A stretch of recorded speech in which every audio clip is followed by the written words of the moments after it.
और बात झारखंड से निकली एक ऐसी खबर की जिसे सामने रखना बहुत जरूरी है। बेशक ये खबर संवेदनशीलता के धुंध में लिपटी हुई है, लेकिन उस धुंध को संवेदनशील मानकर आंख बंद नहीं किया जा सकता। सवाल गलत का है। आप बताइए, क्या जबरन गोमांस खिलाना सही है? और क्या घर में गोवंश को काटकर गाड़ देना यह सही है? क्या गोमांस ना खाने पर मारना, पीटना, नंगा कर देना, दौड़ाना, क्या यह सही है? और क्या गोमांस के जरिए धर्म परिवर्तन सही है?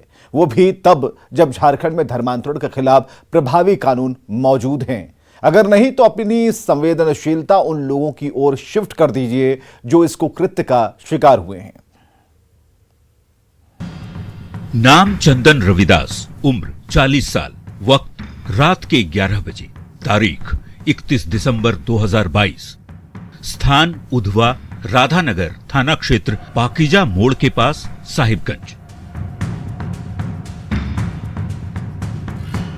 रो रो कर अपनी आप बीती सुना रहे चंदन रविदास के चेहरे के आंखों में दहशत और डर का वास हो गया है। पास में खड़ी उसकी मां के चेहरे पर भय की लकीरें खींची हुई हैं। 31 तारीख की रात चंदन 5 मुस्लिम युवकों के फेर में फंस गया। वारदात पाकीजा मोड़ के पास मौजूद टावर के पास हुई, जब रात को 5 मुस्लिम युवकों ने चंदन को पकड़कर उसे जबरन गोमांस खाने और शराब पीने को मजबूर कर दिया। जाहिर सी बात है, चंदन ने इसका विरोध किया, पर यह विरोध चंदन पर इतना भारी पड़ा कि मार मार कर उसकी हड्डियां तोड़ दी गई। इस वक्त हम मौजूद हैं चंदन रविदास के घर पर। उसी चंदन रविदास के घर पर जिसके साथ 31 तारीख की रात्रि को 5 मुस्लिम युवकों द्वारा जो है बर्बरता की जाती है, उनके साथ मारपीट किया जाता है और उनको गौमांस और शराब का सेवन करने के लिए दबाव बनाया जाता है। आप देख सकते हैं कि ये वही घर है जो आप देख सकते हैं शायद सीधे तस्वीरों में कि ये चंदन रविदास का घर है, जहां पर वो अपने पूरे परिवार के साथ बसोबास करते हैं। उनके परिवार वालों का कहना है कि वो काफ़ी गरीब तबके के लोग हैं और उनके भाई के साथ जो है इस तरह की जो अमानवीय घटना घटी है, अभी तक जो है ना तो जनप्रतिनिधि ने किसी तरह का यहाँ पे उनका सुध लिया है और ना ही किसी तरह का इनको प्रशासनिक जो है वो जो आश्वासन मिलना चाहिए, ना ही अभी तक जो है उनको किसी तरह का प्रशासनिक सुविधा मुहैया कराया गया है और ना ही अभी तक जो है जनप्रतिनिधि द्वारा किसी तरह का आश्वासन मिला है। चंदन के साथ 5 मुस्लिम युवकों ने बर्बरता की, उसे गोमांस खाने पर मजबूर किया और जब उसने इसका विरोध किया तो 5 युवक चंदन पर टूट पड़े, उसका मोबाइल फोन छीन लिया और इतने से भी मन नहीं भरा तो चंदन का पीछा कर उन दुस्साहसी युवकों ने उस पर ईंट और बोल्डर से भी हमला बोला, उसे नंगा करके मारा गया। पाकीजा मोड़ में टावर के पीछे गया था सर, उधर 5 आदमी मेरे को बुलाया। मोबाइल था, ओप्पो का बड़ा मोबाइल था, जेब में कुछ 7-8 हज़ार रुपया मेरा जेब में था। वो लोग बुलाया, मैं गया। जाने के बाद वो लोग के पास खड़ा हुआ। खड़ा होने के बाद मैं बोला कि भाई थोड़ा सिगरेट उठा के दे दो एक, नहीं है तो फिर मुझे छोड़ दो। वो तो तुमको नहीं छोड़ेंगे, तुम बैठो। यहाँ बड़े का गोश्त है, गौ माता का, गौ का मटन है, खाओ। दारू है, इंग्लिश दारू पियो, सिगरेट भी पियो, फिर तुमको छोड़ेंगे। नहीं छोड़ेंगे, तुमको ऐसा बात बोलने से हम लोग तुमको छोड़ देंगे तो तुमको फिर इधर ही जान मार देंगे। जान मारने के बाद हमको मारने लगा सर। 1.5 घंटा उधर ही मारा मेरे को। 1.5 घंटा मारने के बाद मोबाइल पे छीन लिया, पैसा उसा जो था वो भी छीन लिया। उसके बाद मेरे को छूट मिला, मैं भाग के आ गया बड़ा मोड़, अपना उधवा बाजार का मोड़ आने के बाद 2 बाइक से वो लोग पकड़ लिया, 5 की 5 बाइक साइड में खड़ा करके, जहाँ यहाँ पुल बन रहा है जीसीपी से गड्ढा खोद के रखा, उधर ही मेरे को बोल्डर से मार के मेरा हाथ तोड़ दिया।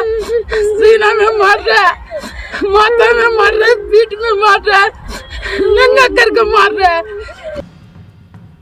झारखंड में ये ज्यादती तब हो रही है जब यहाँ जबरन धर्म परिवर्तन को सख्त कानून का प्रावधान प्रभाव में है। साल 2017 में धर्मांतरण विधेयक को मंजूरी दे दी गई थी। स्टेट कैबिनेट ने फ्रीडम ऑफ रिलीजन बिल पर अपनी सहमति दी थी। इसके तहत धर्म परिवर्तन कराने वाले व्यक्ति को 3 साल तक की जेल या 50,000 रुपए का जुर्माना या दोनों सजा दी जा सकती है। इसके अलावा यदि ये अपराध नाबालिग, महिला, अनुसूचित जाति या जनजाति के प्रति किया गया तो सजा 3 की बजाय 4 साल और जुर्माना भी 1 लाख तक देना होगा। स्वेच्छा से धर्म परिवर्तित करने वाले को ऐसा करने से पहले लिखित में सूचना जिले के डिप्टी कमिश्नर को देना होगा और ऐसा न करने पर दंड का प्रावधान है। झारखंड राज्य में आदिवासियों की संख्या करीब 26% है, जिनमें 39% लोग हिंदू धर्म को मानते हैं। धर्मांतरण को लेकर राज्य में कानून का दायरा तो खींचा नजर आता है, पर जमीन पर यह कानून अपनी उपयोगिता साबित नहीं कर पा रहे। अगर इस कानून का भय ऐसे लोगों पर होता तो गोमांस के जरिए धर्मांतरण की ये बर्बर कोशिशें सामने नहीं आती, पर आ रही हैं। हजारीबाग से लेकर साहिबगंज तक आ रही हैं। चंदन रविदास ने अपने साथ हुई बर्बरता की शिकायत राधानगर थाने में की है। शिकायत में पहाड़गंज निवासी मिठून शेख सहित 5 लोगों को अभियुक्त बनाया गया है, पर आरोपियों के नाम सामने होते हुए भी पुलिस अभी भी छानबीन में ही जुटी है। तो उनके द्वारा लगाए गए आरोप पर गहराई से छानबीन की जा रही है और यदि सत्य पाया जाता है तो आरोपी व्यक्तियों के ऊपर कठोर से कठोर कार्रवाई की जाएगी। और हमारा पुलिस प्रशासन इस पर गहन निगरानी रखे हुए है ताकि किसी अप्रिय घटना की फिर पुनरावृत्ति नहीं हो।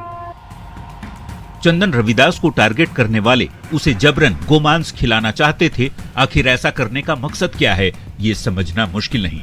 झारखंड के अलग अलग हिस्सों में सनातन मान बिंदु का प्रतीक माने जाने वाली गोमाता को निशाने पर लेकर हिंदुओं को असहज, अपमानित और आहत करने की कोशिश लगातार हो रही है। दुमका से ऐसी ही खबर आई है, जहां शिकारीपाड़ा थाना क्षेत्र के ढाका गांव में स्थित काली मंदिर में असामाजिक तत्वों ने पॉलिथीन में मांस का टुकड़ा फेंक दिया। सुबह जब गांव की महिलाएं काली मंदिर में आराधना करने पहुंची तो उनकी आंखें फटी की फटी रह गई। मां के पवित्र परिसर में मांस का टुकड़ा देखकर स्थानीय लोग आक्रोशित हो उठे। बार बार होता है, इसके पहले भी 2 बार हो चुका है। प्रशासन हम लोग को सलाह दे चुका है कि हो जाएगा, लेकिन अभी तक कोई कुछ नहीं हुआ। फिर तीसरा बार ये हम लोग घटना देख रहे हैं, तो प्रशासन हम लोग को बता रहा है कि हम यहाँ से उठा के ले चल जाएंगे, उसके बाद फैसला करेंगे। हम लोग कुछ नहीं जानते हैं, फैसला यहीं होगा, यहीं घटनास्थल में ही होगा फैसला। स्थानीय लोगों की माने तो ऐसी भावनाओं को आहत करने वाली हरकतें आए दिन होती रहती हैं। इलाके के शिव मंदिर को भी कई बार निशाने पर लिया गया है। इस मांस के टुकड़े को देखकर नाराज लोगों ने इसकी सूचना शिकारीपाड़ा थाने को दी, जिसके बाद पुलिस की टीम मौके पर पहुंची। जानकारी मिली है कि किसी असामाजिक तत्व के द्वारा कोई मांस का टुकड़ा रखा गया है पॉलीथीन में, और उसी के संबंध में हम लोग आ रहे हैं और जांच कर रहे हैं। एक केस करके कानूनी कार्रवाई की जाएगी। जो भी लोग होंगे इसमें संलिप्त उसको चिन्हित करके न्यायिक हिरासत में भेजा जाएगा। जल्द इसका निष्पादन हम लोग करेंगे। ग्रामीणों का आरोप है कि इस तरह की ये तीसरी घटना है। मुस्लिम समुदाय के कुछ असामाजिक तत्व लगातार ऐसा कर रहे हैं। काली मंदिर वाले मामले में पॉलीथीन में एक पर्ची भी मिली है, जिस पर खालिद अंसारी लिखा हुआ है। पर्ची में एक मोबाइल नंबर भी दर्ज है। फिलहाल पुलिस तमाम बिंदुओं पर जांच कर रही है, पर ऐसा करने की मंशा साफ है। कहीं हिंदू भावनाओं को भड़काने की कोशिश हो रही है, उनके पवित्र स्थलों को दूषित करने की कोशिश चल रही है, तो कहीं जबरन उनके मुंह में गोमांस ठूंसा जा रहा है। विरोध करने पर, मना करने पर पीटा जाता है। तो इसे क्या मान लिया जाए? सरकार यदि इन घटनाओं को नजरअंदाज करती है तो उसके इस बयान का कोई मतलब नहीं रह जाएगा कि कानून सबके लिए एक है।